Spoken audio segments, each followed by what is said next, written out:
So in today's video, I'm going to be talking about why I quit teaching and what I'm doing now. So I know it's been a while since I've made videos on this channel, and I kind of want to take a break and just, live my life and figure out what direction I'm going. During the last couple of years, before I was making a lot of videos on teaching in Spain, living in Florida, just random topics. And I really thought if I want to get started making videos again, that I would want to create videos that the subscribers, that you all found helpful going forward. And I know everyone's life has changed a lot in the last few years, but I thought, I really want to have a series on my channel where I can really help you, the viewer, maybe make some more money, or just kind of overall think differently about your career and your skills and your experiences. So that's kind of where I'm going with my future videos. But in today, I specifically want to kind of bridge my old videos and my new direction with this video on, why I quit teaching and what I'm doing now.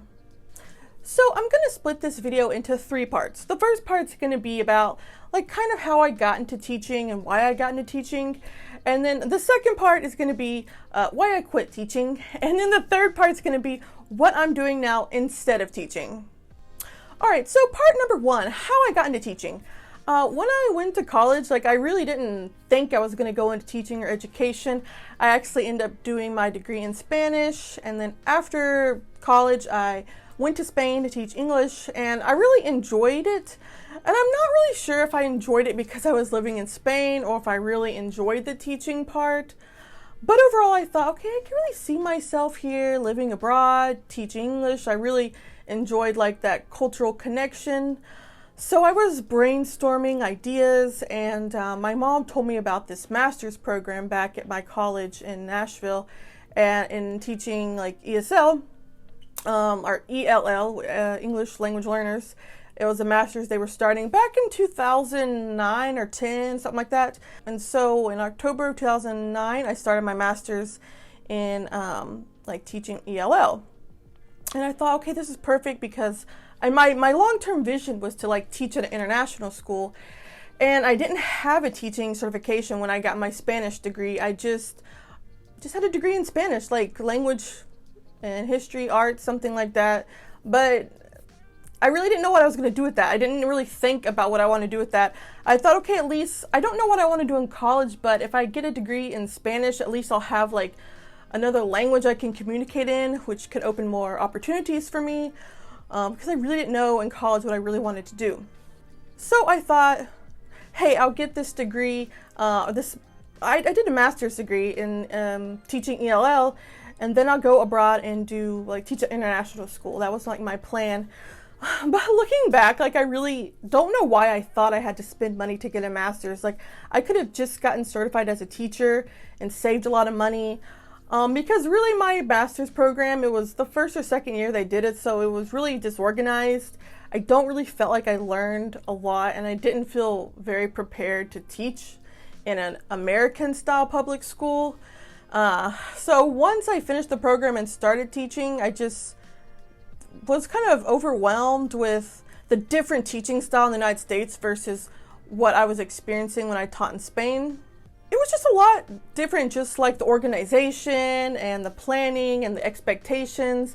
And obviously when I taught in Spain, I didn't have all the expectations because I was really just an assistant teacher. So even though I grew up in the American school system, of course, it's different being a teacher, just all the different responsibilities you have. And I didn't really enjoy it after all. Now, I should clarify that I did enjoy my coworkers and the students, but I felt a lot of the ESL programs just weren't developed enough to a point where I really knew if I was really helping the student or not. A lot of times I was just pulling different things and just trying to come up with my own curriculum. And I think certain teachers could really thrive in that environment, but I was really looking for a position with more structure, and I didn't have that teaching ESL, but I did have a lot of freedom. And I didn't have my own classroom, so there were trade-offs compared to a regular classroom teacher. I just really saw groups of students, maybe a group of students or just one student one-on-one. So that being said, there wasn't as much classroom management involved with teaching ESL in a public school. But I don't know, I think after a while I just wanted to stretch my legs and kind of get out of the school environment. So I taught ESL on and off for about 7-8 years, and by the end of 2016, like I really knew in my heart like it was time for a break. And really at this time I just wanted to try something new. Like I just wanted to experience a corporate environment, which sounds really funny. Like I just wanted to wear like fancy clothes to work and feel like I graduated from school finally. Like I feel like I was in school for so long, and then as a teacher you're still in that environment every single day. And I just wanted to like have coworkers that were my age, not my age, but like as a teacher, I taught a lot of elementary school age students, and I felt like I was constantly surrounded by kids and having conversations with kids. So yes, I just had a location change. My battery died. I was recharging it and decided to come outside. After spending so much time with kids all the time that I was, not having enough interaction with adults and always teaching the ABCs. Like I just wanted like a new work environment. So I officially quit my last full-time ESL job in June of 2016. I did go to Spain that fall in 2016 to Madrid to teach again. You can watch the other video on that and why I didn't end up staying the whole time. And part of it was me kind of realizing, okay, I definitely need a break from teaching. And I say a break, like maybe one day I'll go back teaching, but for now, like I definitely just want to have a different career experience and just try new things.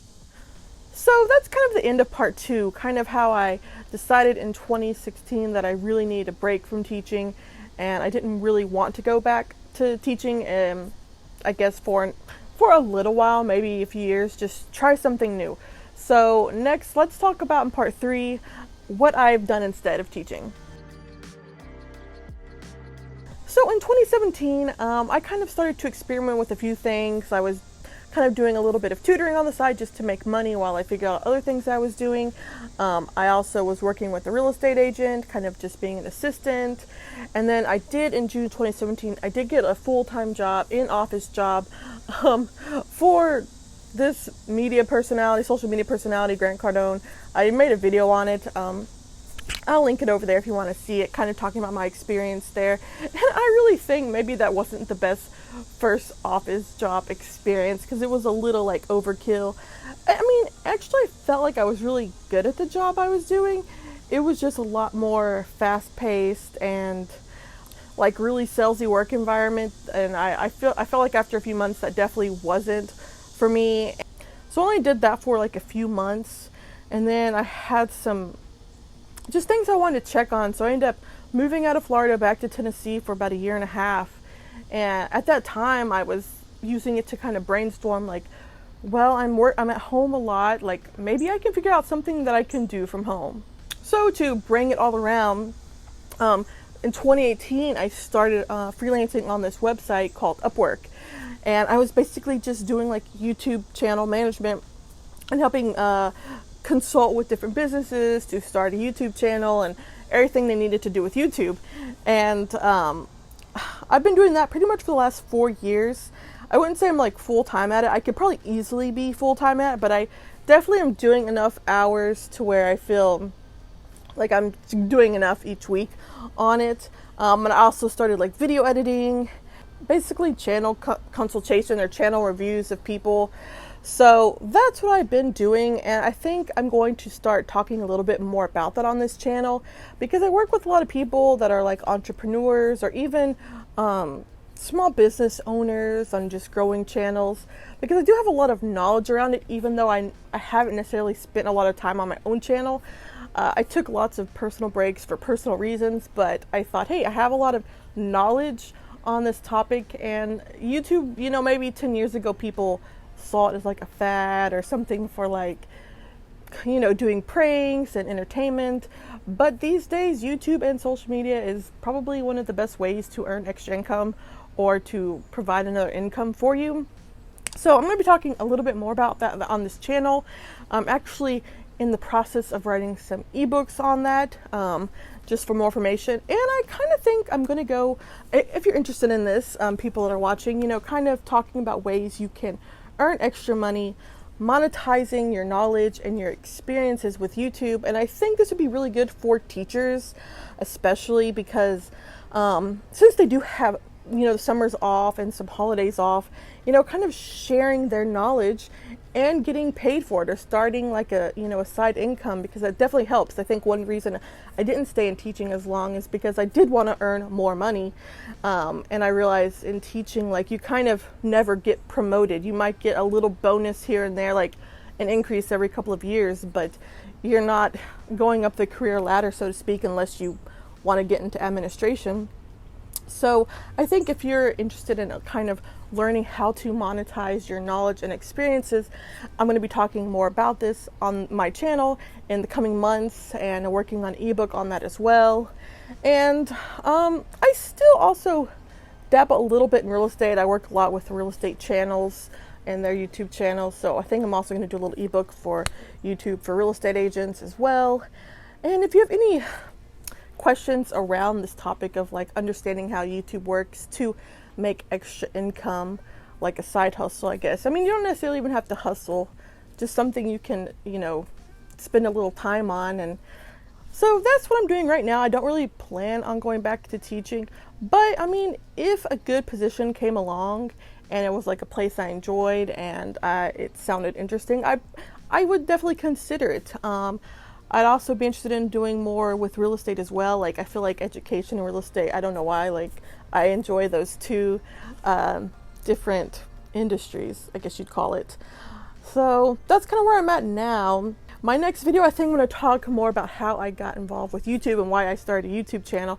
So definitely look out for that video. And if any other questions or videos you want me to make around this topic, definitely leave a comment below. And in the meantime, check out some of these videos over here. And I look forward to seeing you in the next video. Thanks for watching.